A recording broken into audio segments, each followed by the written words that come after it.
লেখিকা মনীষা ব্যানার্জির ভিন্ন ভিন্ন জীবন গাথা। এটা কোনো গ্রামের পূজার গল্প বলছি না, আজ একটা বিলাসবহুল আবাসনের দুর্গাপুজোর কথা বলছি। এখানে সবাই উচ্চবিত্ত, অনেক বিলাসিতা আর প্রাচুর্যের ভিতর সবাই বাস করে। এমনিতে কেউ বিশেষ কারোর খবর রাখে না, সামনে দেখা হলে একটু মুচকি হাসে, শুধু ওই অবধি। পুজোর জোগাড় সবাই ইয়াং ছেলে বউরা করছে।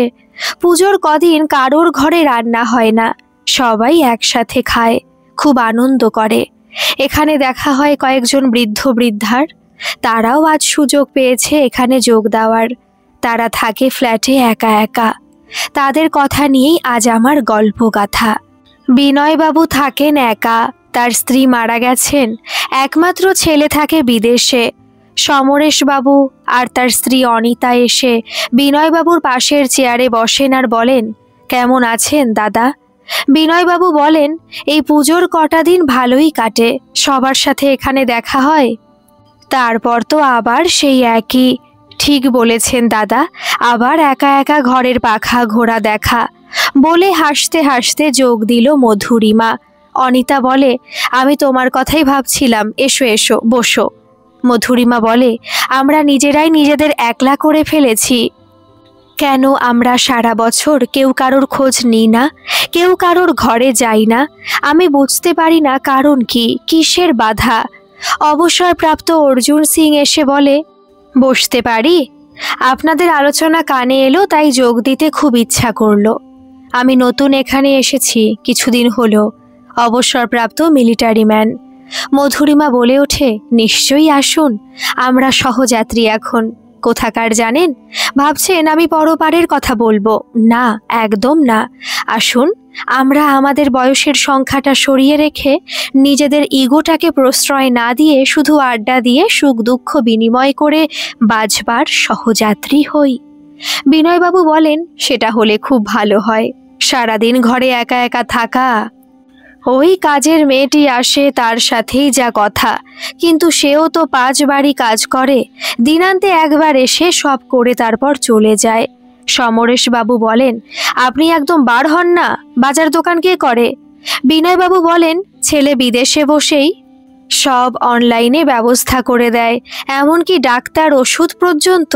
মধুরিমা বলে, এখন এই ব্যবস্থাগুলো ভালো হয়েছে, তাই ছেলেদের বাবা মায়ের দায়িত্ব সারতে খুব সুবিধা হয়েছে। সমরেশ বলে, আপনার ছেলে তবু ওইটুকু করে, আমার বড় ছেলে তো তাও করে না। টাকা প্রথম প্রথম পাঠাতো, এখন বলে খরচ বেড়েছে, নাতি হয়েছে তো। আর ছোট ছেলে দেশে থাকলেও খোঁজ খবর বিশেষ নেয় না। অর্জুন বলে, কেন খবর নেয় না, দূরে থাকে? সমরেশ বলে, না গো, খবর রাখলে যদি কোনো দায়িত্ব নিতে হয় তাই। বুঝতে পারি সবই, আসলে ভাবে দাদা কিছু করে না, ওই বা করবে কেন? ভাগের বাবা মা হয়ে গেছি, বুঝলে। পূজা শেষ হলো, আরতি হবে, তারপর পুষ্পাঞ্জলি। মধুরিমা বলে, চলো অনিতা বৌদি পুষ্পাঞ্জলি দিয়ে আসি। ওরা পুষ্পাঞ্জলি দিতে যায়। বিজয়বাবু বলেন, মধুরিমাকে দেখে খুব খারাপ লাগে, মহিলার জন্য কষ্ট হয়। অর্জুন বলে, এ কথা বলছেন কেন? বিজয়বাবু বলেন, ওর আমার দেশের ওখানেই বাড়ি ছিল, ছোটবেলায় বাবা মারা যায়, ওই বড় মেয়ে। ছোট ছোট দুটো ভাই আর মায়ের দায়িত্ব ওর উপর এসে পড়ে। দিদিমণি ছিল একটা প্রাইমারি স্কুলের, ভাইদেরকে মানুষ করেছে, বিয়ে দিয়েছে। এত সব করতে গিয়ে নিজের আর বিয়ে করা হয়নি। অর্জুন বলে, ভাইদের কাছে থাকে না কেন? বিজয়বাবু বলেন, ভাইদের সংসারে হয়তো থাকতে চায়নি, ঠিক জানি না। তা তোমার কথা বলো, তুমিও তো এখানে একা থাকো দেখছি। আমার থেকে তুমি ছোট, তাই তুমিই বলছি। হ্যাঁ হ্যাঁ ঠিক আছে, বয়স নিয়ে কি হবে? ওই যে মধুরিমা দেবী বললেন সহযাত্রী, এখন আমরা সবাই বন্ধু। অনিতা আর মধুরিমা প্রসাদ নিয়ে এলো সবার জন্য। অর্জুন বলে, আজ কি মেনু আছে শুনলেন কিছু? শুনলেও বলবো না। কেন? একদিকে সবাই বন্ধু বলা হচ্ছে আর অন্যদিকে আপনি বলা হচ্ছে। অর্জুন হেসে ওঠে, বলে, ঠিক, ভুল হয়ে গেছে। অনিতা বলে, খিচুড়ি, বেগুনি, ঝুড়ি ঝুড়ি আলু ভাজা, বাঁধাকপি, চাটনি, পাঁপড়, মিষ্টি। সবাই বলে, বাহ, বেশ জমে যাবে। বিজয়বাবু বলেন, মালতীর হাতের একঘেয়ে দায়সারা রান্না আর ভালো লাগে না, কিন্তু বলার উপায় নেই, তাহলেই চলে যাবে। না হলে বলবে দাদাবাবু বলে গেছে হালকা রান্না করে দিতে তোমাকে, বয়স হয়েছে তো এই সব। সমরেশকে অনিতা বলে, তুমি কিন্তু মিষ্টি একদম খাবে না। সমরেশ মুখ কাচুমাচু করে বলে, পূজার কদিন ছাড় দাও না প্লিজ। একদম নয়, কিছুদিন আগে সুগার বেড়ে গিয়ে কি অবস্থা হয়েছিল মনে নেই? আমি একা কি করি ভেবে পাই না, জানো তোমরা? বিজয় বাবু বলেন, আমাদের ডাকবে, সবাই ফোন নাম্বারগুলো দিয়ে দাও তো, আমারটাও নাও। মধুরিমা বলে, এটা দাদা ঠিক বলেছ, সবাই সবার ফোন নাম্বার দেওয়া নেওয়া করে। অনিতা বলে, মনে একটু জোর পেলাম ভাই, নিজের জন্য নয়, ওই মানুষটাকে নিয়ে চিন্তা বেশি। সমরেশ বলে, হ্যাঁ, নিজে যেন যুবতী, কিছু রোগ নেই। অনিতা বলে, এখানে ঝগড়া করবে না একদম। সবাই হাসতে থাকে। সব্যসাচী এখন এখানকার হেড। ও ডাক দিল, ও দাদু, ঠাকুমা, দিদি, খেতে এসো সবাই। খাবার সেরে যে যার ঘরে বিশ্রাম নিতে যাবার জন্য পা বাড়ালো। সন্ধেবেলায় আবার আসবে বলে যায় সবাই। আবাসনে সন্ধ্যা পুজোর আয়োজন হচ্ছে, সবাই চেয়ার নিয়ে বসে আছে। বিজয়বাবুর ছেলে ফোন করে বলে, নতুন জামা পরেছো বাবা? বিজয়বাবু বলেন, আমার নতুন জামা পরলে আনন্দ হয় না, সেটা তুই জানিস। আর কিসে আনন্দ হবে সেটাও জানিস, কিন্তু সেটা হবার নয়। তাই ওসব কথা বাদ দে, তোরা ভালো আছিস? আমার দাদু ভাই কেমন আছে? এ জীবনে আর ওর মুখ দেখতে পাবো কিনা জানি না। তোমাকে ফোন করলেই শুধু শুধু বড্ড ইমোশনাল কথা বলো। যুগের সাথে পা মিলিয়ে চলতে হয় বাবা, না হলে পিছিয়ে পড়তে হয়। আমার কথা যদি শুনতে তাহলে তোমার এরকম অবস্থা হতো না, কিন্তু না, সে তো শুনলে না। ঠিক আছে, রাখলাম, সাবধানে থেকো। এ মাসের সব জিনিস অর্ডার করে দিয়েছি, এসে যাবে। বিজয়বাবু ফোন রেখে দিলেন। সমরেশবাবু ফোন করে বলে, দাদা আসুন, আমরা তো সবাই চলে এসেছি। হ্যাঁ, যাচ্ছি। বিজয়বাবু এলে মধুরিমা হেসে বলে, দাদা দেরি হলো কেন সাজতে? বিজয়বাবু বলেন, আর বলো না, ছেলে আমার রুটিন ডিউটি কল করেছিল। সমরেশ বলে, যাক, খোঁজ তো নিচ্ছে, এও ভালো। বিজয়বাবু বলেন, শোনো তাহলে, আমার বাড়ি ছিল গ্রামে, মধুরিমা জানে। মধুরিমা ঘাড় নেড়ে সম্মতি জানায়। তারপর আমার বিয়ের পর আমি ওখানেই থাকতে চেয়েছিলাম, কিন্তু আমার স্ত্রী ছিল শহরের মেয়ে। শুধু আমার কেরিয়ার আর ভালো চাকরি দেখে আমার মতো গ্রামের ছেলের সাথে বিয়ে দেয় শ্বশুর মশাই। কিন্তু আমার স্ত্রী পলি গ্রামে থাকতে রাজি ছিল না। এই নিয়ে আমার সাথে প্রথম প্রথম অশান্তি হতো। আমার মা বাবা ছিলেন খুব শান্তিপ্রিয় মানুষ। তারা আমাকে বউয়ের ইচ্ছার মর্যাদা দিতেই বলতেন। আমি বাড়ির একমাত্র ছেলে, আমার মন মানত না। একরকম জোর করেই থাকতে লাগলাম। আমার ছেলে যখন হলো তখন পলি আবার জোরাজুরি আরম্ভ করলো। ছেলেকে ইংলিশ মিডিয়াম বড় স্কুলে পড়াশোনা করাবে, তাই শহরে যেতেই হবে। বাবাও রাজি হয়। আমাকে নাতির ভালো ভেবে জোর করলো। তারপর এখানে এসে প্রথমে ঘর ভাড়া নিয়ে থাকি, তারপর এই ফ্ল্যাটটা কিনি। মা বাবাকে আনতে চেয়েছিলাম, কিন্তু বাবা মা আসেননি। দূরদৃষ্টি সম্পন্ন ব্যক্তি ছিলেন তো। পলি খুব খুশি, নিজের হাতে ফ্ল্যাট সাজালো, ছেলেকে স্কুলে ভর্তি করলো, তার সাথে টেবিল টেনিস, হকি, ব্যাডমিন্টন এসব খেলায় ভর্তি করলো। আমি বলতাম সাঁতারে ভর্তি করতে, শরীর সুস্থ থাকবে।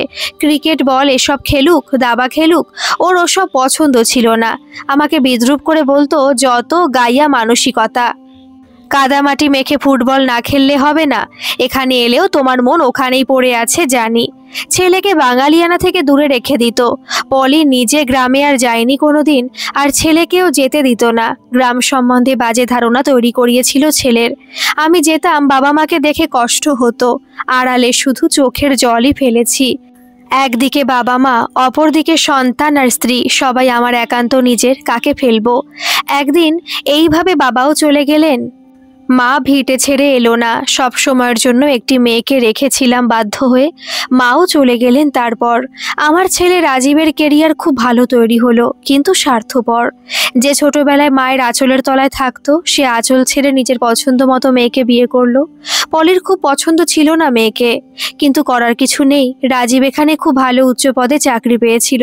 ও ভালো বৈজ্ঞানিক, কিন্তু বিদেশে যাওয়ার নেশা ওকে পেয়ে বসলো, আর তাকে সাথ দিল তার বউ। পলির মনের উপর চাপ পড়তে লাগলো, আমাকে কিছু বলতে পারতো না। আমি বুঝতে পারতাম পলি গুমড়ে মরছে। বাধ্য হয়ে আমি একদিন পলির সামনে রাজীবকে বললাম, দেশে থেকে নিজের ট্যালেন্ট দেশের কাজে লাগা। রাজীব বলে, তোমরা চাও না আমি আরো উন্নতি করি, আমি আরো বড় একটা জায়গায় পৌঁছই? ওর বউ বলে, তোমাকে দেশে আটকে না রাখলে ওনাদের জীবনে অসুবিধা হবে না? পলি চিৎকার করে ওঠে, বলে, যা চলে যা, আমাদের জীবনে তোদের প্রয়োজন নেই। আমি বললাম, ছেলেকে কি মানুষ করতে পেরেছো পলি? সবার কাছ থেকে দূরে রেখেছিলে, এমনকি আমার কাছ থেকেও। আমি গ্রামের মানুষ বলে ওর সামনেই ছোট করেছো। কোনো সম্পর্কের মর্যাদা ওকে শেখাওনি, তাই আজ তোমার সাথে সম্পর্ককেও মর্যাদা দিতে পারলো না তোমার ছেলে। ফ্ল্যাটটা সেদিন থেকে কেমন থমথমে হয়ে গিয়েছিল, সাথে পলিও। ওরা একদিন চলেই গেল। অনেক দিন পর সেদিন পলি আমাকে জড়িয়ে ধরে বুকে মুখ লুকিয়ে খুব কেঁদেছিল। আমিও সেদিন থেকে ওর উপর আর রাগ করতে পারিনি। মনে হয়েছে বেশি নিঃস্ব বোধ হয়। পলি হয়েছে, যার সমস্ত ধ্যান জ্ঞান ছিল ছেলে, সেই ছেলে ওকে ছেড়ে চলে গেল। ও মানতে পারল না। একদিন ও হঠাৎ অজ্ঞান হয়ে পড়ে। হাসপাতালে নিয়ে যাওয়া হয়। ডাক্তার বলেন হার্টের প্রবলেম, একটা অ্যাটাকও হয়ে গেছে, খুব সাবধানে থাকতে হবে, চিন্তা করলে হবে না, আনন্দে থাকতে হবে, আবার যদি হয় খুব প্রবলেম হবে। রাজীবকে বললাম, তোর মায়ের এই অবস্থা, একবার আসলে ওর ভালো লাগবে, মনটা ঠিক হবে। রাজীব বলল, আমি পাশের বাড়িতে নেই বাবা যে চলে যাব, যথেষ্ট বয়স হয়েছে, বিবেচনা করতে বলো মাকে। মন ভালো করার জন্য এখান থেকে আমার যাওয়া সম্ভব নয়, এখন ছুটি পাবো না, একটু বোঝো। নতুন জায়গা, ভালো ডাক্তার দেখাও, টাকা আমি পাঠিয়ে দেব। ফোন রেখে দিলাম। টাকাটাই সব নয়, সঙ্গ দেওয়া, সাথে থাকাটাই বড়। বিপদের সময় কে বলবে সে কথা? পলি সবটাই শুনতে পেয়েছিল বোধহয়। ফ্ল্যাটে যেখানেই কথা বলি সব শোনা তো যাবেই। তার কিছুদিন পরই পলি আবার অজ্ঞান হয়ে যায়। হাসপাতালে নিয়ে যায়, কিন্তু জ্ঞান আর ফিরল না। কদিন জীবনের সাথে যুদ্ধ করে পলি চলে গেল না ফেরার দেশে। রাজীবকে খবর দেওয়ার ইচ্ছা আমার ছিল না, কিন্তু পারিপার্শ্বিক চাপে খবরটা দিতে বাধ্য হলাম। যথারীতি রাজীব বলে, মৃত্যুর উপর তো কারোর হাত নেই, মা যখন মারাই গেছে তখন আমি এখন আর গিয়ে কি করব? পরে সুবিধা মতো ছুটি নিয়ে যাব সময় করে। আমি জানতাম পলি রাজীবকে সবার কাছ থেকে আলাদা করে বড় করতে গিয়ে ওকে স্বার্থপর একটা মানুষ তৈরি করেছিল, যে নিজের কেরিয়ার আর নিজের ভালো ছাড়া কিচ্ছু বোঝে না। ওর দোষ সবটা নয়, সেটাও বুঝি। ছোটবেলায় সন্তানরা থাকে কাদার তাল, তাকে যেভাবে গড়বে সেভাবেই তৈরি হবে। সবটুকু না হোক কিছুটা তো হবেই। কেবল ডিউটির জন্য আমার খেয়াল রাখে, সেটাও নিজের পজিশনের কথা চিন্তা করে। সব বুঝি। সমরেশ বলে, পরে এসেছিল নিশ্চয়ই? বিজয়বাবু বললেন, হ্যাঁ এসেছিল নিজের উদ্দেশ্য নিয়ে। অনিতা বলে, তার মানে আবার কি উদ্দেশ্য? বিজয়বাবু বলেন, একদিন ফোন করে হঠাৎ বলল আসবে। আমি বললাম, বৌমাকে নিয়ে আসবি তো? সে বলল, না, ও প্রেগনেন্ট। একাই এলো, রাতে খেতে বসে বলল, তোমার একা থাকা ঠিক নয়, আমি গুগল সার্চ করে ভালো একটা বৃদ্ধাশ্রম দেখেছি, তোমাকে সেখানে রেখে যাব। আর এই ফ্ল্যাটটা শুধু শুধু রেখে কি হবে? এটা বিক্রি করে দিলেই হবে। টাকাটা ফিক্সড করে রেখে দেবে, সুদটা বৃদ্ধাশ্রমে তোমার হাত খরচে লাগবে। আমি বললাম, না, আমি আর কোথাও যাব না। তোমার ভালোর জন্য ভিটে ছেড়ে এখানে এসেছিলাম তোমার মায়ের জন্য, এবার তুমি এসেছো আমার ভালোর জন্য, আবার আমাকে ঘর ছাড়া করতে। তবে জেনে রাখো, আমার ভালো আমিই বুঝবো এবার থেকে, তোমাকে ভাবতে হবে না। অর্জুন বলে, কি বলল তখন? কি আর বলবে, চলে গিয়েছিল পরের দিনই। পরে শুনেছি একটি পুত্র হয়েছে, তার মুখ এখন অবধি আমি দেখিনি। ডিউটি হিসাবে অনলাইনে জিনিসপত্র পাঠায়, বারণ করলেও শোনে না। আমি ফেরত দিতে পারি না, কারণ ওই যে, ও তো আর আমার পাশের ঘরে থাকে না অর্জুন। বিজয়বাবুর চোখ ছলছল করে ওঠে। অর্জুন বলে, দাদা, আমরা তো আছি আপনার পাশের ঘরে। আরতি শেষ হয়ে গেল। মধুরিমা পঞ্চপ্রদীপের তাপ নিয়ে এসে সকলের মাথায় ঠেকায়। কে বলে ভালো মানুষ নেই, ভালোবাসা নেই? এখনো কিছু অবশিষ্ট আছে এই পৃথিবীতে। বিজয়বাবু দুহাত তুলে মা দুর্গাকে প্রণাম করেন। অনিতা বলে, দুঃখ করবেন না দাদা, আমরা পাশে আছি তো। কথাগুলো বলে ভালো করলেন, অন্তত কিছুটা হালকা তো হলেন নিশ্চয়ই। বিজয়বাবু বলেন, এই বয়সে মন হালকা করার জন্য সাথী বা বন্ধুর দরকার তো হয়ই, বলো। তোমরা আমার কথা মন দিয়ে শুনলে, সমব্যথী হলে, এটাই বড় কথা। আর কিছু চাই না। পূজার দিন তোমাদের মন ভারাক্রান্ত করে দিলাম নাকি? মধুরিমা বলে, এ কি বলছেন? আমরা পরস্পর সহযাত্রী, মন হালকা করাই আমাদের লক্ষ্য, ভারাক্রান্ত নয়। আমাদের কথাও অনেক আছে, কাল হবে। সবাই বলে, ঠিক ঠিক, আজ চলো। অনিতা অষ্টমীর দিন সন্ধ্যায় সবাইকে নিজের ফ্ল্যাটে আসবার জন্য বলে। সবাই হৈ হৈ করে ঘরে ঢুকে বলে, খুব ভালো বৌদি, আজ এখানে আসর করার বুদ্ধিটা তোমার দারুণ। সমরেশ বলে, নিজেদের কথা নিজেদের আড্ডায় একটু নিজেদের মতো করে করলে ভালো লাগবে তো বলো। মধুরিমা বলে, একদম ঠিক। অনিতা বলে, সবাই বসো, আমি চা বসাই। মধুরিমাও যায় অনিতার সাথে। দুজনে চা, গরম গরম বেগুনি আর কুচো নিমকি নিয়ে এখানে আসে। সবাই আনন্দ সহকারে তা খেতে আরম্ভ করে। মধুরিমা অর্জুনকে বলে, তোমার অভিজ্ঞতার গল্প বলো, যুদ্ধে গিয়েছিলে কখনো? সবাই মধুরিমার কথায় সহমত হয়ে অনুরোধ করে অর্জুনকে বলার জন্য। অর্জুন বলে, তাহলে আজ শোনো আমার কথা। যুদ্ধে তো গিয়েছিলাম অবশ্যই। আমার পদবিটা সিং দেখে আর আমার চেহারা দেখে হয়তো ভেবেছো আমি পাঞ্জাবি। সবাই ঘাড় নেড়ে হ্যাঁ বলে, কিন্তু আমি তা নই।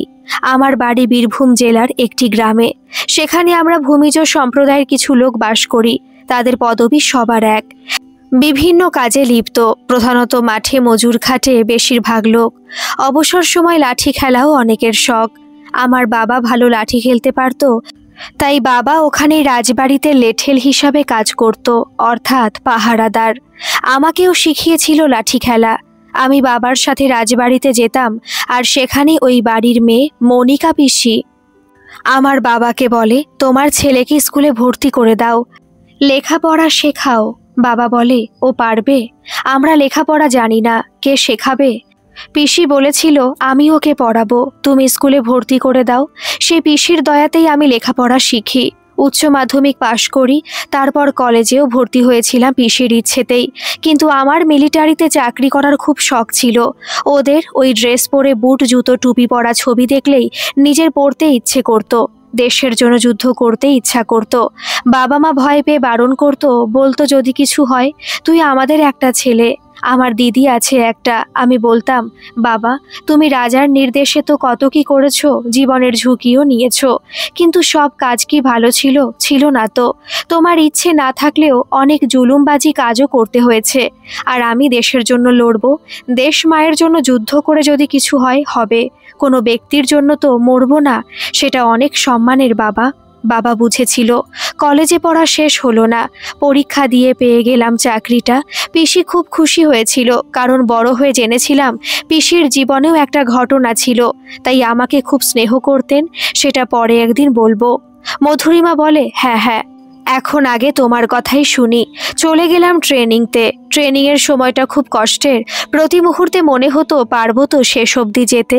মনের জোর আর গায়ের জোর দুটোই আমার একটু বেশি ছিল, তাই ভালোভাবে কাটিয়ে ফেলি ট্রেনিং পিরিয়ড। সীমান্তে পোস্টিং, সুন্দর জায়গা, প্রকৃতির অপরূপ দৃশ্য দেখে দেখে দেশকে আরও ভালোবাসতে শিখলাম। মনে হতো এই সুন্দর দেশ আমার, একে রক্ষা করতেই হবে, অন্য কারোর হাতে তুলে দেওয়া যাবে না। পালা করে আমাদের ডিউটি পড়তো। দিনের বেলায় এক রূপ, রাতের বেলায় আর এক রূপ প্রকৃতির। ঋতু অনুযায়ী আবার দৃশ্য পরিবর্তন হয়। প্রকৃতির সাথেও লড়তে হতো, কষ্ট হতো। কষ্ট যত বাড়ে আমাদের ভিতর জেদ তেজও তত বাড়ে সকলের। মধুরিমা বলে, আমার গায়ে কাটা দিচ্ছে। অনিতা বলে, ঠিক বলেছ। অর্জুন বলে, আক্রমণ গোলাগুলি বেশিরভাগ রাতের দিকে চলতো। হঠাৎ হঠাৎ প্রথম প্রথম অসুবিধা একটু হতো, তারপর অভ্যস্ত হয়ে গিয়েছিলাম। বছরে একবার করে ছুটি নিয়ে বাড়ি আসতাম। একবার সেই রকম ছুটিতে বাড়ি এলাম। মা বলল, তোর বিয়ের জন্য মেয়ে দেখেছি, এবার বিয়ে করতে হবে। তুই যদি দেখতে চাস যেতে পারিস। আমি বলি, বিয়ে ঠিক করলে আমাকে কিছু জানাওনি তো? আমার যা চাকরি, বিয়ে না করাই ভালো।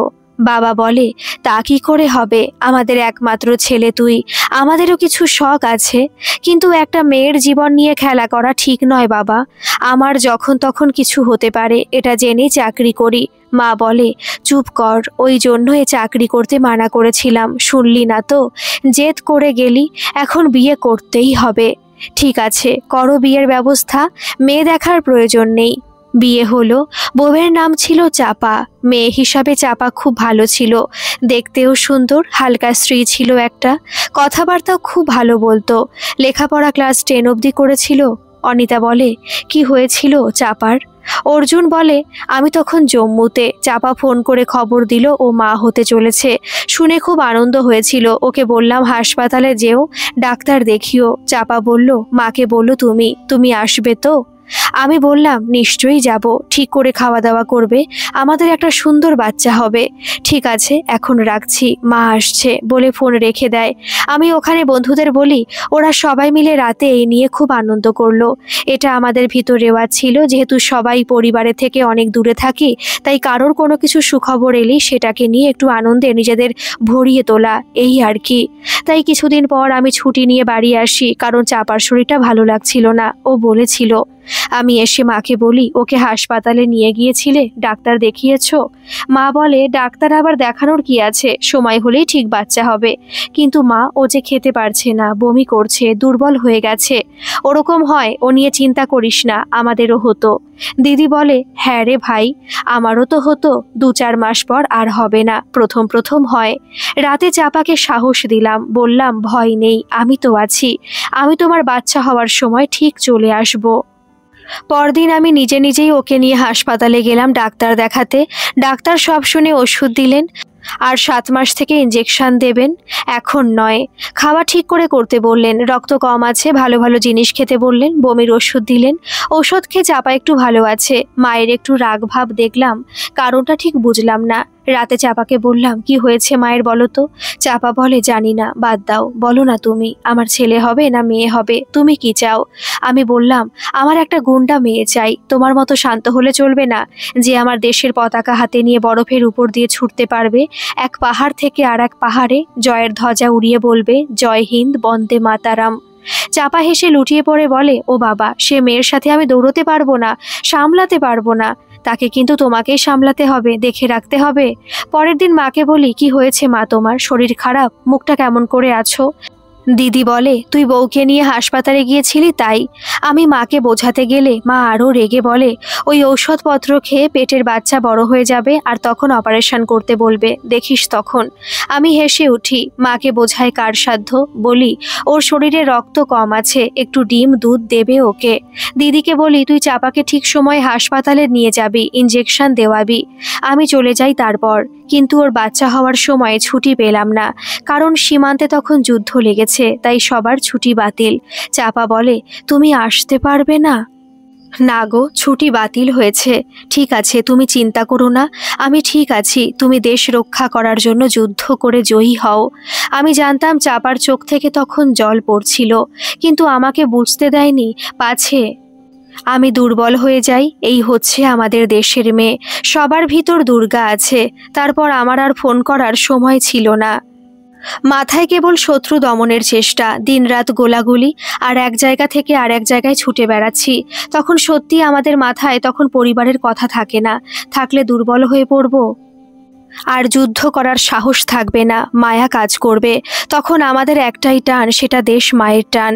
যুদ্ধ যখন একটু আয়ত্তে এসেছে, তখন অফিস থেকে আমাকে জানানো হলো বাড়ি থেকে ফোন এসেছে। আমি ফোন ধরি, দিদি ফোন ধরে বলে, চাপা খুব অসুস্থ, তুই পারিস যদি আয়। আমি বলি, কি হয়েছে? উত্তর দেওয়ার আগে ফোন কেটে যায়। আমি চিন্তায় পড়লাম, অফিসে সব জানিয়ে ছুটি পেয়ে এতটা পথ আসতে সময় লেগেছিল।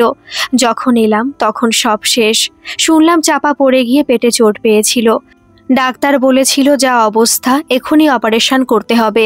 বাচ্চা মনে হচ্ছে নেই, আপনারা তাড়াতাড়ি সই করুন, না হলে মাকেও বাঁচানো মুশকিল। কিন্তু বাবা মা সিদ্ধান্ত নিতে দেরি করায় ডাক্তার আর কিছু করতে পারেননি, সব শেষ হয়ে যায়। আমি যখন দেশের জন্য যুদ্ধ করছিলাম, তখন আমার চাপা জীবনের সাথে যুদ্ধ করে হেরে গেছে। আমি ভেবেছিলাম আমাকে বিয়ে করলে ওর বিপদ হবে, কিন্তু ওই চলে গেল আমাকে একা করে দিয়ে। তারপর আমি চাকরিতে ফিরে যাই, আর বাড়ি যাবার ইচ্ছা হতো না। বাড়ি গেলেই বড় বেশি মন খারাপ করে ওর জন্য। ওর কথাগুলো কানে ভাসে, আমি ওর পাশে থাকার আশা দিয়েও থাকতে পারিনি। এই কষ্ট আমাকে কুড়ে কুড়ে খায়। আমি থাকলে হয়তো ও বেঁচে যেত।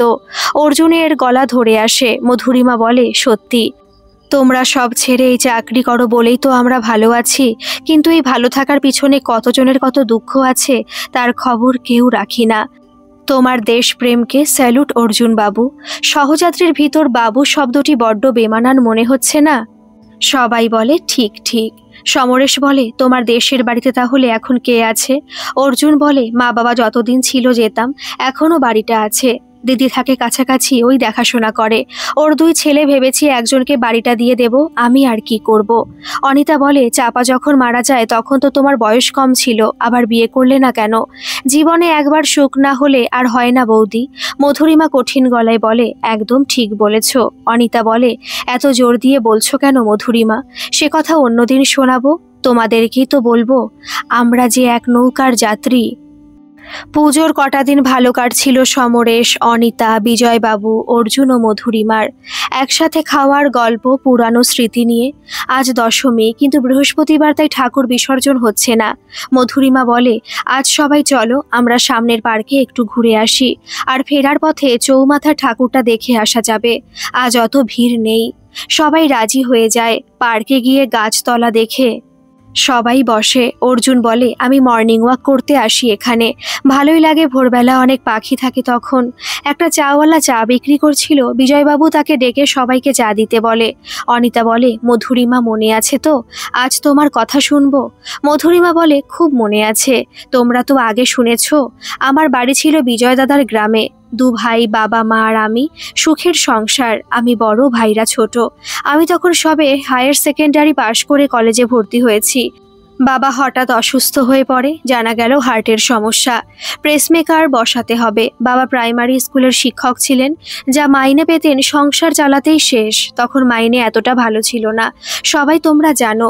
তাই টাকার জোগাড় করতে যেটুকু জমি ছিল বিক্রি করে টাকার জোগাড় হলো, কিন্তু সে সময় বাবা দিল না। আমাদের না ছিল লোকবল, না ছিল অর্থবল। শহরে এসে একটা ভালো জায়গার খবর নিয়ে করতে করতে সময় একটু লেগে গিয়েছিল, কারণ আমি তখন বড়, যা কিছু করার আমাকেই করতে হবে। অথচ শহরের সাথে জানা চেনা যাতায়াত কোনো কিছুই তখন আমার ছিল না। যোগাযোগ করার, অপারেশন করার সুযোগ বাবার দিল না। একদিন রাতে বাবার বুকে ব্যথা ওঠে, হাসপাতালে নিয়ে যেতে যেতে এই বাবা অজ্ঞান হয়ে যায়, আর জ্ঞান ফিরল না। সব শেষ, ডাক্তার বলেন। জমিও গেল, বাবাও চলে গেল। সেই টাকা দিয়ে বাবার কাজকর্ম মিটল। যে কটা টাকা বাকি হাতে ছিল তা দিয়ে সংসার চলতে লাগলো, কিন্তু তার কদিন অনটন শুরু হলো। কলেজে ভর্তি হয়েছিলাম বটে, কিন্তু মাইনে দেওয়ার ক্ষমতা হচ্ছিল না। টিউশনি ধরলাম। বাবার বন্ধুরা স্কুল থেকে যা টাকা পাওনা হয়েছিল তা পাওয়ার ব্যবস্থা করে দিলেন। মা পেনশন পেল, কিন্তু তাও সামান্য। আর যাতে আমার চাকরিটা হয় তার জন্য যা করার তাও করে দিলেন। কিন্তু আজ বললে, কালই তো সব হয় না, তাই আমাদের অপেক্ষা করতে হলো। কিন্তু সংসার তো অপেক্ষা করবে না, পেট অপেক্ষা করবে না। 2 ভাইয়ের স্কুলের খরচা, সবাই তাকিয়ে আমার দিকে, এমনকি মাও। টিউশনি ধরি অনেকগুলো, বাড়ি গিয়ে পড়ালে মাইনে বেশি দিত, তাই করতাম। তাতেও চলছে না। ঘরে বসে রাখি বাঁধার কাজ শুরু করলাম, মাও সাহায্য করতো তাতে। এইভাবে সংসার জোড়াতালি দিয়ে চলছিল। এর ভিতর আমি বাবার চাকরিটা পেলাম, সবাই যেন হাতে স্বর্গ পেলাম। কলেজটা তখন নাইটে যেতে হয়, তার ব্যবস্থা করলাম। পড়াশোনাটা আবার চালানোর জন্য মা একটু আপত্তি করেছিল, আমি শুনিনি। সবাই একটু সুখের মুখ দেখতে শুরু করলাম। অর্জুন বলে, দাঁড়াও, মশলা মুড়ি এসেছে, ডাকি। মধুরিমা বলে, তোমরা বোর হচ্ছ? অনেক লম্বা কাহিনী, দাঁড়াও ছোট করে বলি। সমরেশ বলে, আরে না না, বোর হব কেন, আমরা সহযাত্রী, তুমিই বলেছ। অর্জুন বলে, এই মশলা মুড়ির কুড়কুড় আওয়াজ একঘেয়েমি হতে দেবে না, একটু ঝাল দিও তো ভাই। মধুরিমা, তুমি শুরু করো। হ্যাঁ, আস্তে আস্তে ভাইয়েরা বড় হলো। বড় ভাই একটা জামা কাপড়ের ব্যবসা শুরু করে। প্রথম প্রথম বাবার সাইকেল নিয়ে গ্রামে ঘুরে ঘুরে বিক্রি করতো, পরে আমি ওকে বাজারে একটা দোকান ঘর কিনে দিই। এখন ভালো চালু, বড় দোকান সেটা। ছোট ভাইকে ইঞ্জিনিয়ারিংতে ভর্তি করি। এর মধ্যে নিজের গ্রাজুয়েশন শেষ করেছিলাম, আর টিউশনি পড়ানোটা ছাড়িনি, কারণ সেটা আমার প্রথম টাকা রোজগারের পথ ছিল, অর্থাৎ লক্ষ্মী লাভ বলতে পারো। আর ভালো লাগতো পড়াতে আমার। এক ছাত্রর বাড়ি পড়াতে গিয়ে আলাপ হয়েছিল তার মাসতুতো দাদার সাথে। সে বলে, আমাকে দেখেছে নাইটে কলেজে পড়ার সময়।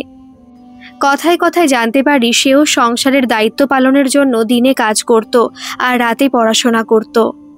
খুব মিল আমার সাথে। ওর নাম অনুভব। দুজনেরই এক অবস্থান। বন্ধুত্ব হলো, ফোন নাম্বার দেওয়া নেওয়া হলো। রাতে অনুভবের ফোনের জন্য রোজ অপেক্ষা করতাম। ওইটুকু ছিল আমার নিজস্ব সময়। কোথা দিয়ে যে 1 ঘন্টা কেটে যেত বুঝতেই পারতাম না দুজনেই। স্কুল করে টিউশনি করে বাড়ি ফিরতে দেরি হতো আমার। একদিন ওই রকম ফিরে দেখি মায়ের খুব জ্বর, রান্না হয়নি। তখন রান্না করি, মাকে ওষুধ দিই জ্বরের। রাতটা কাটলো। পরের দিন বড় ভাইকে বলি, মাকে ডাক্তারের কাছে নিয়ে যাস। আমার স্কুলে পরীক্ষা আছে, যেতেই হবে। রান্না বান্না করে বাড়ির সব কাজ করে দুটো নাকে মুখে গুজে স্কুলে গেলাম। ডাক্তার গাদা রক্ত পরীক্ষা, বুকের এক্সরে করতে দিয়েছে। ভাই সেদিন আর নিয়ে যেতে পারবে না বলল। দোকান বন্ধ থাকলে রোজ ক্ষতি হবে, অগত্যা আমি মাকে নিয়ে গেলাম, কারণ ছোট ভাই তো থাকে কলকাতায় হস্টেলে। পরদিন সব রিপোর্ট নিয়ে আবার ডাক্তারের কাছে যেতে হবে। বড় ভাই বলল, তুই ছুটি নিতে পারবি দিদি, কিন্তু আমার ছুটি নিলে কত টাকা লোকসান জানিস? আমি কি করে জানবো? আমাকে তো টাকার হিসাব দিস না। ডাক্তার বলল, টিবি হয়েছে, ভালো খাওয়া, ওষুধ আর রেস্টের প্রয়োজন। আমি পড়লাম চিন্তায়, কি করে চাকরি করব, মাকে কে দেখবে? রোজ রাতে অনুভব ফোন করে, কথা হয়। ওকে সব কথা বললাম, ওই বুদ্ধি দিল, বড় ভাইয়ের বিয়ে দাও। ও তো ভালো উপায় করছে। আমি বললাম, কি জানি কি উপায় করে, মায়ের হাতে পয়সা দিতেও দেখিনি, বা আমাকেও কিছু তো দেয় না, আর আমি নিজে থেকে বলতেও পারি না। হাজার হোক আমি বড় তো বলো। অনুভব বলে, বিয়ে হলে দায়িত্ব বাড়বে, ঠিক দেবে তখন। দেখি, মাকে কাল বলবো। পরদিন মাকে বললাম, দেখো কাজের লোক রেখে তো সব হবে না, তোমাকে সময় সময় খেতে দেওয়া, ওষুধ দেওয়া তো করতে হবে। বাড়ির লোক না হলে চলে, তাই বড় ভাইয়ের বিয়ে দিলে কেমন হয়? মা বেশ খুশি হয়ে বলে, সে তো হয়, কিন্তু এখনই মেয়ে কোথায় পাবি? ও রাজি হবে? বড় ভাই রাজি হলো, শুধু তাই নয়, মেয়েও ঠিক আছে সে কথাও জানালো।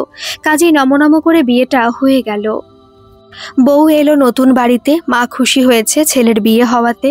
মাকে দেখাশোনা করে, কিন্তু ভাই সংসারে পয়সা কিছু দেয় না, আমিও বলি না। অথচ মায়ের চিকিৎসার জন্য প্রচুর খরচা হচ্ছে, সব আমি একাই করছি। তবে একটা শান্তি, মা ভালোর দিকে যাচ্ছে। একদিন অনুভব সিনেমা যাওয়ার জন্য খুব ধরে, বলে, ভালো সিনেমা এসেছে, চলো যাই দুজনে। এমন করে বলল, ওর কথা ঠেলতে পারলাম না, গেলাম ওর সাথে। সিনেমা দেখে একটা রেস্টুরেন্টে খেতে বসলাম। অনুভব বলে, তোমার মা এখন ভালো আছেন? আমি বলি, হ্যাঁ, আগের চেয়ে উন্নতি হয়েছে। ডাক্তারবাবু ঔষধটা 1 বছর কন্টিনিউ করতে বলেছেন। অনুভব আমার হাত ধরে বলে, বাড়ি থেকে বিয়ের জন্য চাপ দিচ্ছে, আমি আর ঠেকাতে পারছি না। আর তাছাড়া আমাদের বয়সও তো হচ্ছে, বলো, আবার কবে সংসার করব? আমি হেসে বলি, কেন, সবাই যা করে তা আমরা করব না? আমরা বুড়ো বুড়ি হয়ে বিয়ে করব, বেশ নতুন কিছু হবে। অনুভব বলে, বি সিরিয়াস মধুরিমা। গম্ভীর গলায় বলি, একদম সিরিয়াস আমি। ও অভিমান করে বলে, তোমার সাথে কথা বলবো না, কিন্তু থাকতে পারতো না। এইভাবে আমাদের দিনগুলো ভালোই কাটছিল। 1 বছর পর মা সুস্থ। ডাক্তারবাবু বলেন, আর ভয় নেই, উনি সম্পূর্ণ সুস্থ এখন। বড় ভাইয়ের বউয়ের বাচ্চা হবে, মাও খুব খুশি। অনুভবও এবার আমাকে তাড়া দিতে লাগলো। এতদিন মায়ের কথা বলে ঠেকিয়ে রেখেছিলাম। একদিন মাকে বললাম অনুভবের কথা, বললাম ও আর অপেক্ষা করতে চাইছে না। আমার কথা শুনে মায়ের মুখটা ভারী হয়ে গেল। আমি প্রশ্ন করলাম, কি হলো মা, কিছু বলো। মা কিছুক্ষণ পরে বলল, তুই বিয়ে করে চলে গেলে কি হবে সংসারের? ছোটর পড়া এখনো শেষ হয়নি, 1 বছর বাকি আছে। আমি যেটুকু পেনশন পাই তা তো যৎসামান্য, ওই চাকরি দিয়েছে বলে। সে আমি টাকা ওর জন্য দেব, শুধু ওর জন্য? আমার ঔষধ, সংসারের খরচ, সেসব। আমি বলি, কেন মা? এতদিন আমি তো একটা পয়সাও চাইনি বড় ভাইয়ের কাছে। ওর দোকান আমিই করে দিয়েছি খরচা করে। এবার ও সংসার চালাক, আর আমি কিছু দেব না তো বলছি না? হয়তো সবটা পারবো না, কারণ ওখানেও তো আমার কিছু দায়িত্ব থাকবে মা। বড় ভাই এসে পড়ে সেখানে, তখন মা ওকে বলে সব কথা। বড় ভাই সব শুনে বলে, বাবার চাকরিটা তো তুই পেয়েছিস, এখন সংসারের দায়িত্ব ছেড়ে চলে যাবি কেন? মা ওকেই সাপোর্ট করলো, আমার হয়ে একটা কথাও বলল না। আমি তখন বললাম, তখন তোরা নেওয়ার মতো হলে নিশ্চয়ই আমি চাকরিটা নিতাম না। চাকরি পাওয়ার আগেও কিভাবে সংসার চালিয়েছি তোদের কোনোদিন জানতে দিনি। বাবা মারা যাওয়ার সাথে সাথে তো চাকরি পাইনি। এখন তার মানে তোরা বলতে চাইছিস আমার নিজের মতো জীবন কাটানোর অধিকার নেই? যেহেতু চাকরিটা পেয়েছি, মা তুমিও চাও না আমি সুখী হই? আচ্ছা মা, বলতে পারো, তখন যদি আমি চাকরিটা না নিতাম কি হতো? তোমার বড় ছেলে 8-এ পড়ে, আর ছোট ছেলে 5, কি করে চলতো? মধুরিমার গলা ধরে এলো। অনিতা ওর পিঠে হাত রাখে। মধুরিমা বলে, মা যে এতটা স্বার্থপরের মতো কথা বলবে তা আমি কোনোদিন ভাবতে পারিনি।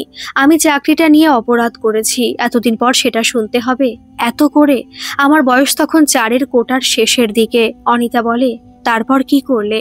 মধুরিমা বলে, প্রচণ্ড অভিমান হয় মায়ের উপর, ভাইয়ের উপর। একটা পয়সা কোনোদিন ভাইয়ের কাছ থেকে চাইনি কিছুর জন্য, তারা আজ এমন কথা বলল। বিজয়বাবু বলেন, তুমি মেয়ে হয়েও দুহিতা হওনি, কন্যা রূপী লক্ষ্মী হয়েছিলে, সেটা বোঝার ক্ষমতা তোমার মায়ের হয়নি, এটা দুর্ভাগ্য। অর্জুন বলে, তুমি কি করলে? মধুরিমা বলে, আমি পরদিন অনুভবের সাথে দেখা করে সব কথা বললাম। ও আমাকে বলেছিল সব ছেড়ে চলে যেতে ওর কাছে, কিন্তু আমি ওকে অনুরোধ করি আমাকে ভুলে যেতে। ও রেগে গিয়ে বলে, এতদিন পর তুমি এ কথা বলছো? সেটা সম্ভব নয়। তুমি যদি বিয়ে না করো আমিও করব না। বলেও চলে যায় প্রচণ্ড অভিমান নিয়ে। আমি পারিনি ওর সাথে যেতে সেদিন। আমাদের দুটো জীবন নষ্ট হয়ে গেছে অনিতা বৌদি। মধুরিমা কান্নায় ভেঙে পড়ে। অর্জুন বলে, অনুভবের সাথে তোমার যোগাযোগ আছে? তোমার মা তারপরও নিজের ভুল বুঝতে পারেননি? মধুরিমা বলে, ওইসব কথার পর একদিন মা আমাকে জিজ্ঞাসা করেছিল, কি ঠিক করলি? আমি বলেছিলাম, ভয় নেই, আমি বিয়ে করছি না। তোমাদের দেওয়া চাকরি ছেড়ে দিয়ে আমি বিয়ে করতে পারতাম, আর অনুভব সেটাই চায়, কারণ টাকা দেখেও আমাকে বিয়ে করতে চাইনি।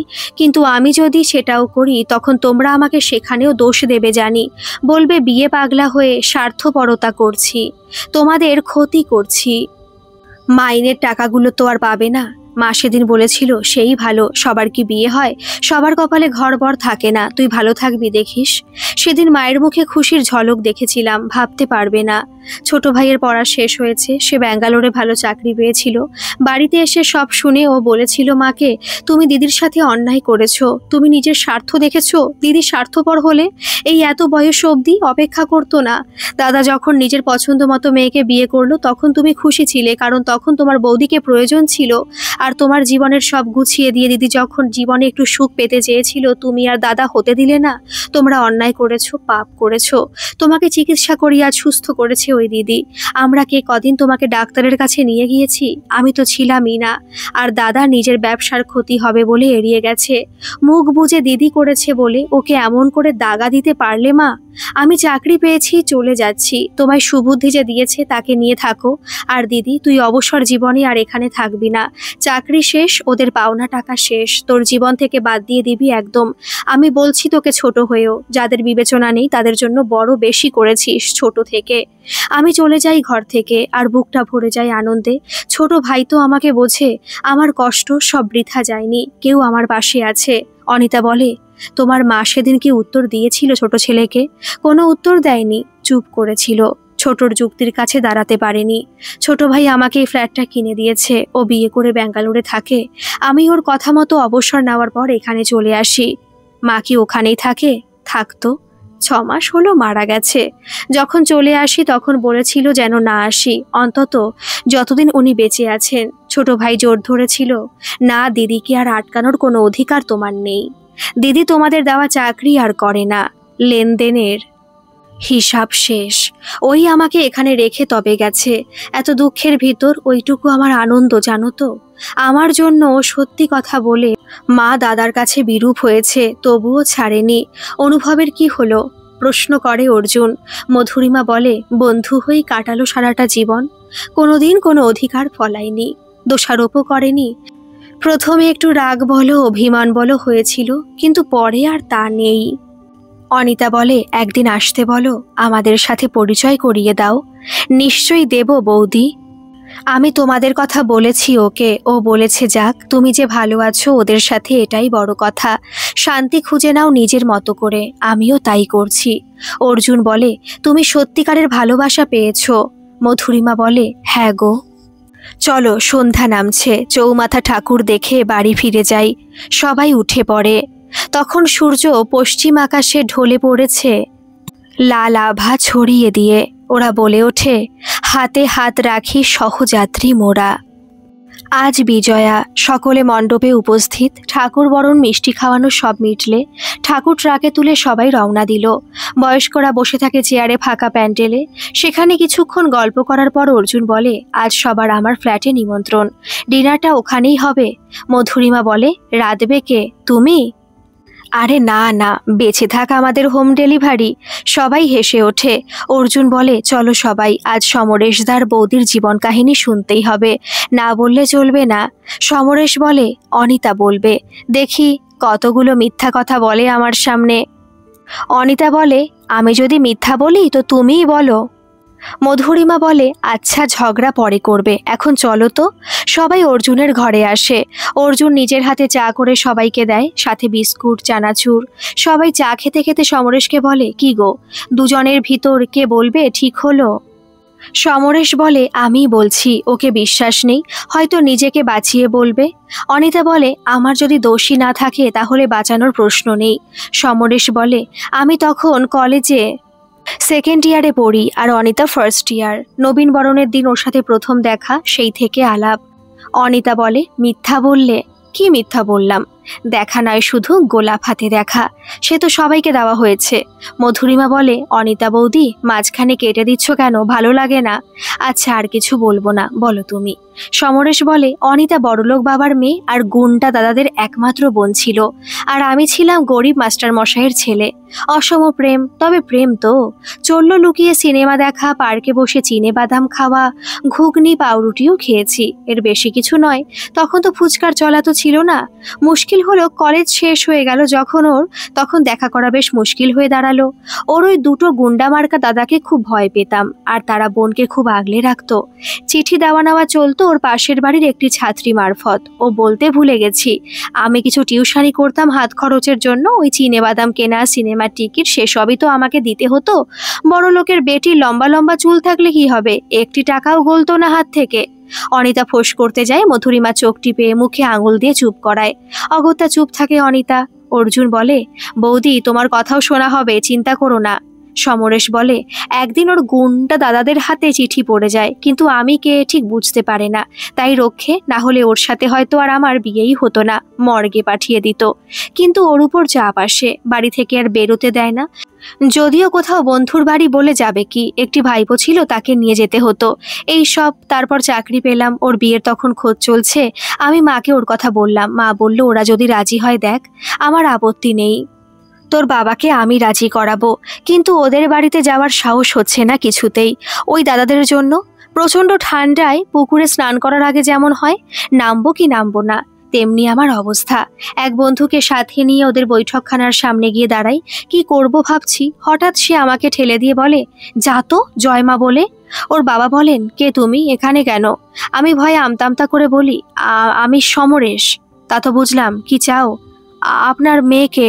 কি বলেই উঠে দাঁড়িয়ে পড়েন। আমি আরও ভয় পেয়ে যাই। বন্ধু তখন ঘরে ঢুকেছে, সে বলে, আপনার মেয়েকে বিয়ে করতে চাই। তার মানে তোমরা দুজনে? না না, দুজনে নয়, সমরেশ একা। অনিতা ঘরে ঢোকে সেই সময়। ওকে দেখে একটু সাহস পাই, বলি, আমরা দুজন দুজনকে ভালোবাসি, তাই বিয়ে করতে চাই। আপনি তো পাত্র খুঁজছেন। তা পাত্রের কি করা হয়? আমি ব্যাংকে চাকরি করি। কোথায়? কলকাতায়। অনিতা, ও যা বলছে সত্যি? তুই ওকে? হ্যাঁ বাবা, মা জানে সব কথা, ও তাই বুঝি। ঠিক আছে, তোমরা আজ যাও, পরে কথা বলবো এ নিয়ে। আমরা চলে এলাম। ওর বাবা মা কেমন যেন, ভাবি জামাইকে মিষ্টি খাওয়ানো তো দূরের কথা, এক কাপ চাও খাওয়ালো না। অনিতা গজগজ করছে। সমরেশ বলে চলে, তবে ভাগ্যি দাদাগুলো ছিল না।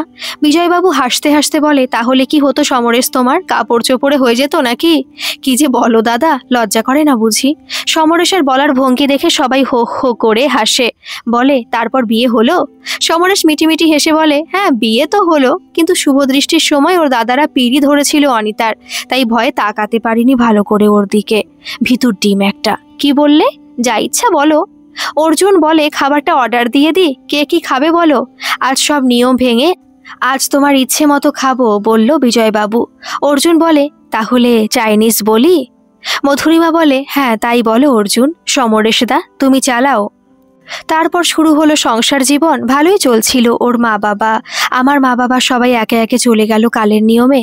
আমাদের দুই ছেলে হলো, তাদের বড় করে মানুষের মতো মানুষ করাই একমাত্র উদ্দেশ্য ছিল আমাদের। নিজেদের শখ বিলাসিতা কিচ্ছু ছিল না, ওদের আনন্দেই আনন্দ পেতাম আমরা। আনন্দেই ছিলাম চারজনে। ওরা বড় হলো, চাকরি পেল বড় কোম্পানিতে। তারপর বিয়ে দিলাম ওদের একসাথে। বড় ছেলে বিদেশে যাওয়ার সুযোগ পেল, অফিস থেকেই চলে গেল। আমরা বারণ করতাম না কোনোদিনই, কিন্তু আশা করেছিলাম একবার জিজ্ঞাসা করবে, তা করলো না। ছোট থাকে অফিসের কোয়ার্টারে, আমরা হয়ে গেলাম একা বুড়ো বুড়ি। ওদের উন্নতিতেই আমরা খুশি। সকলের কাছে যখন বলি এক ছেলে বিদেশে থাকে, এক ছেলে অনেক উচ্চ পদে চাকরি করে, তাই অফিসের কাছেই থাকতে হয়, বুক ভরে ওঠে, বিশ্বাস করো।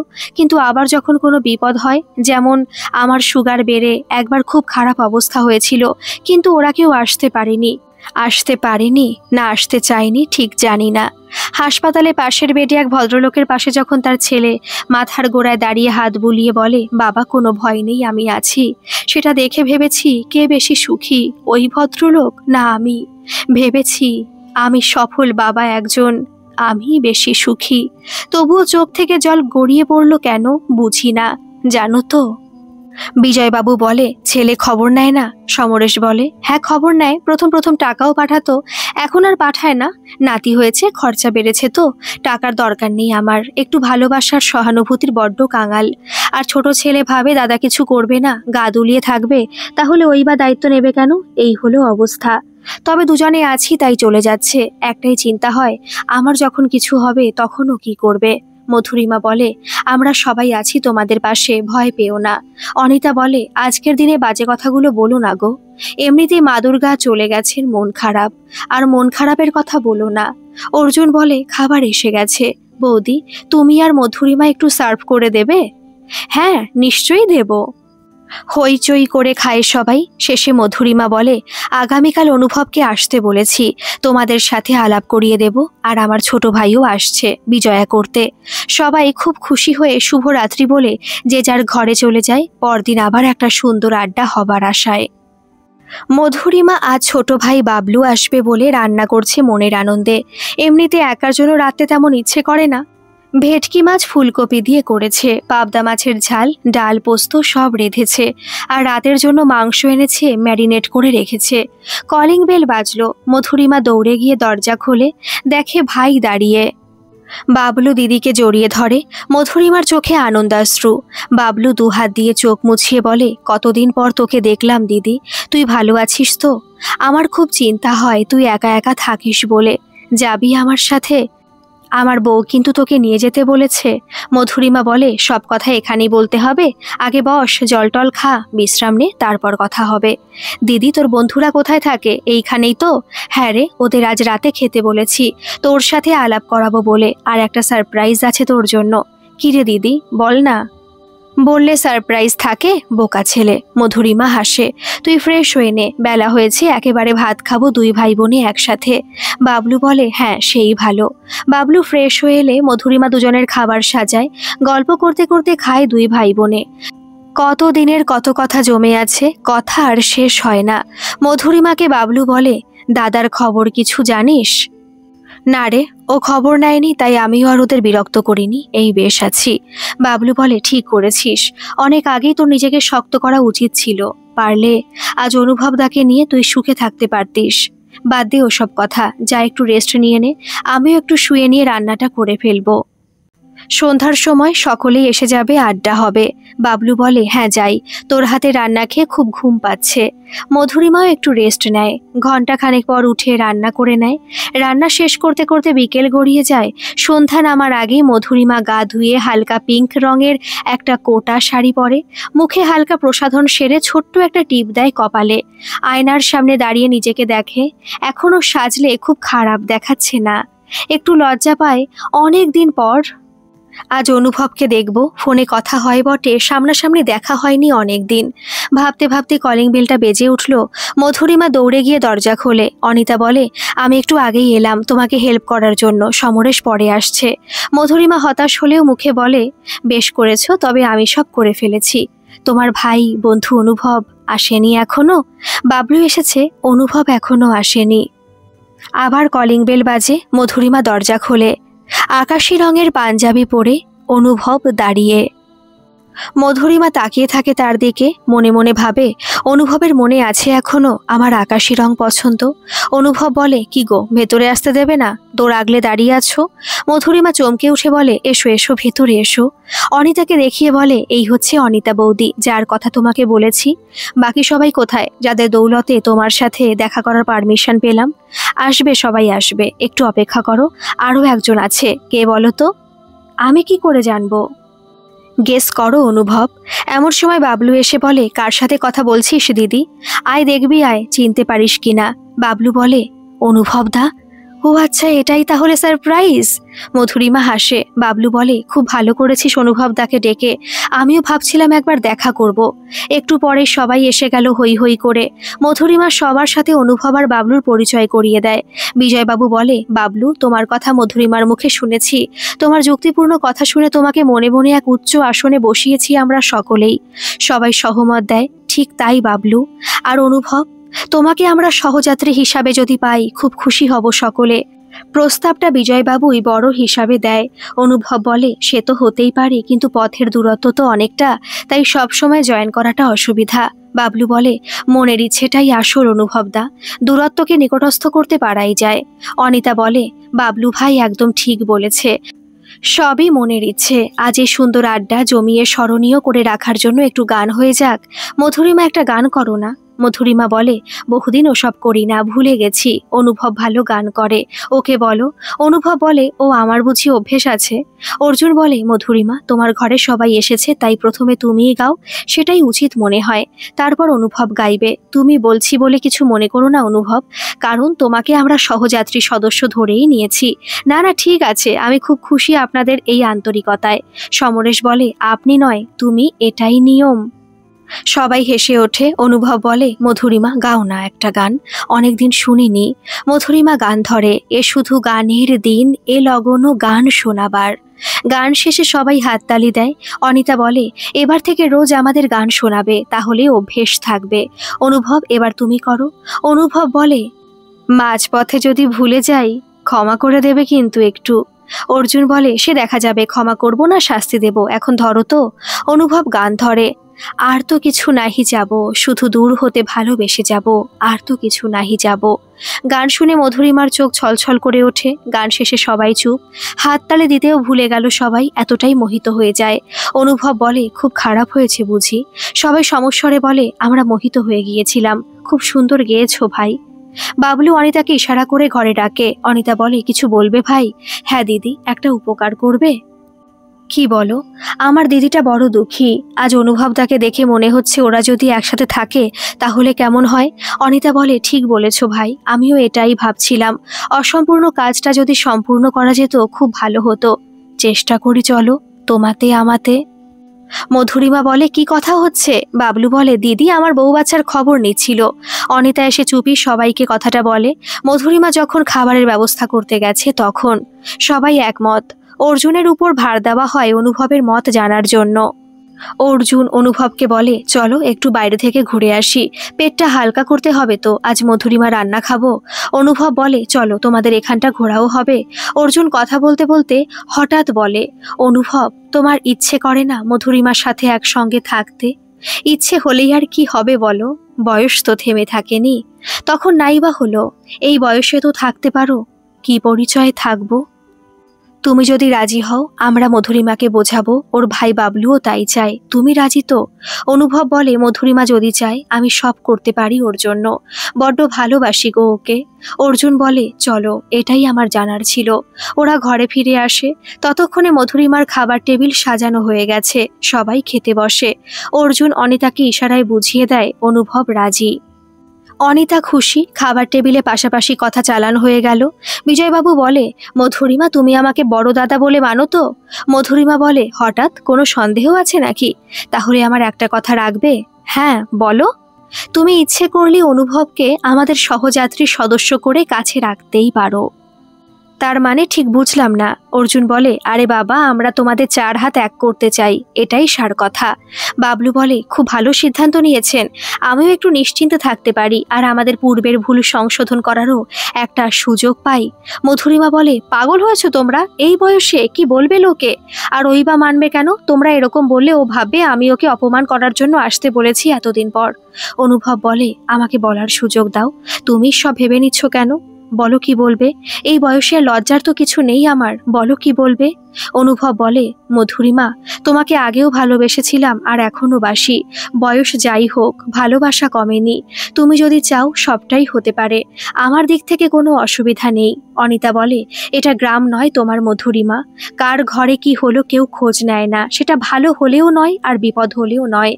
আর বয়স বলছো, তোমরা যখন গান করছিলে আমরা দেখেছি তোমাদের চোখে এখনো কোনো ভালোবাসার অভাব নেই, বরং আরো পরিণত হয়েছে।